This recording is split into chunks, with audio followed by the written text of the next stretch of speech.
Welcome back, ladies and gentlemen.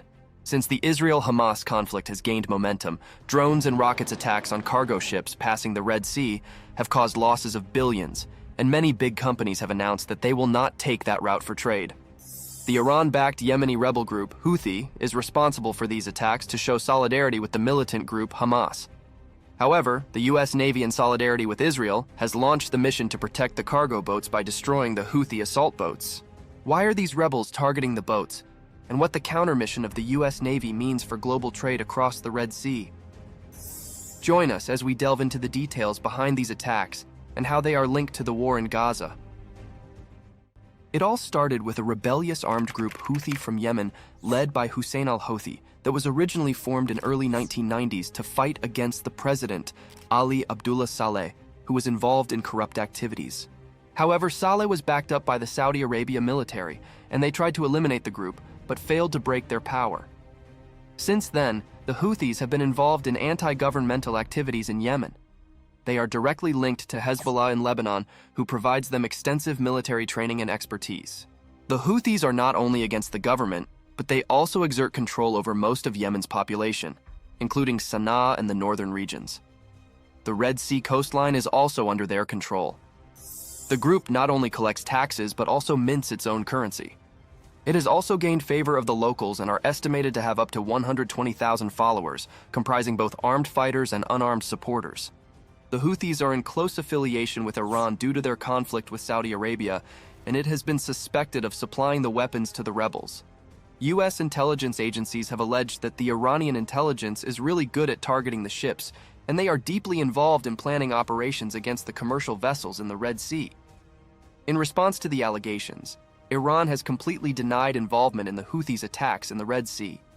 If we look into the history, the Houthis have launched tens of thousands of short-range missiles into Saudi Arabia and have also targeted the UAE. Back in 2017, Iran also supplied ballistic missiles to Houthis that they fired in Riyadh.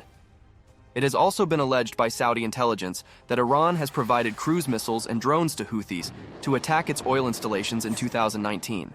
As the Israel-Hamas conflict started on October 7, 2023, Houthis are in close association with Hamas and have deployed several ballistic missiles and drones towards Israel.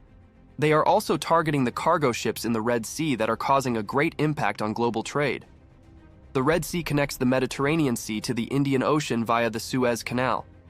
This way provides a shortcut to the cargo from Europe to Asia as it reduces the travel time and costs. The Suez Canal is the major transit route for petroleum products, and blockage of this route by Houthis has a significant impact on goods and energy supply.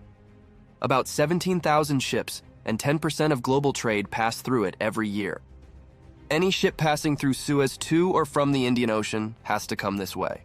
The Houthis have control of Bab el-Mandeb Strait on the Yemen side, and they have control over the maritime traffic passing through that area.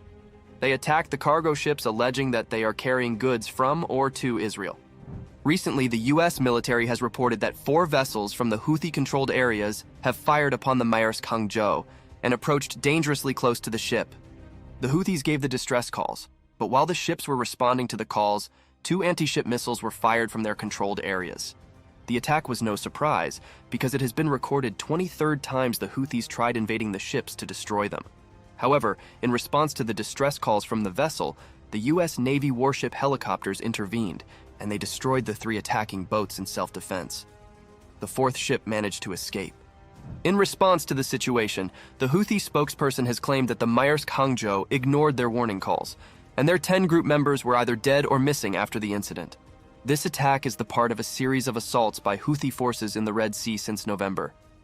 You will be surprised to know that more than 100 drone and missile attacks reported on ships passing through this crucial shipping lane. Houthis have claimed that these attacks on ships are associated with the Israel continuous bombing in Gaza.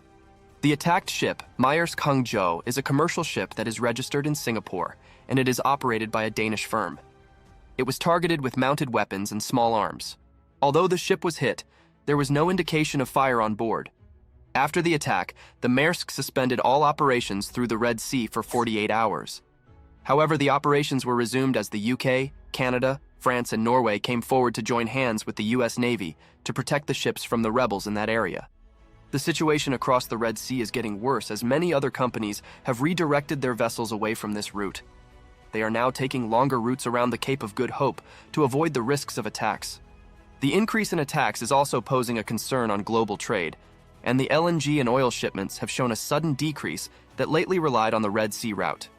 The Operation Prosperity Guardian, launched by the U.S. Navy with its allies to respond to these attacks, is aimed to safeguard the shipping activities in the region.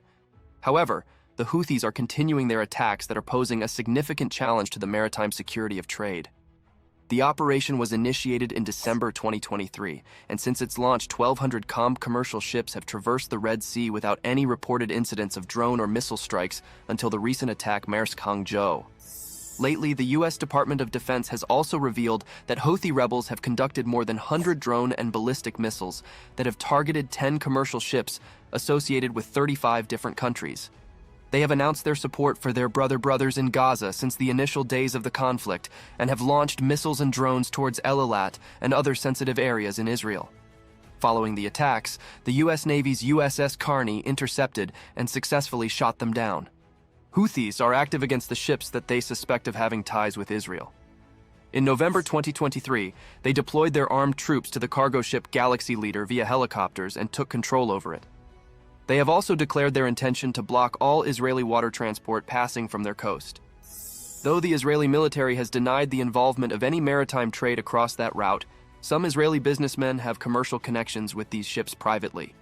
Following these increased attacks, major shipping companies have diverted the routes of their vessels away from the Red Sea.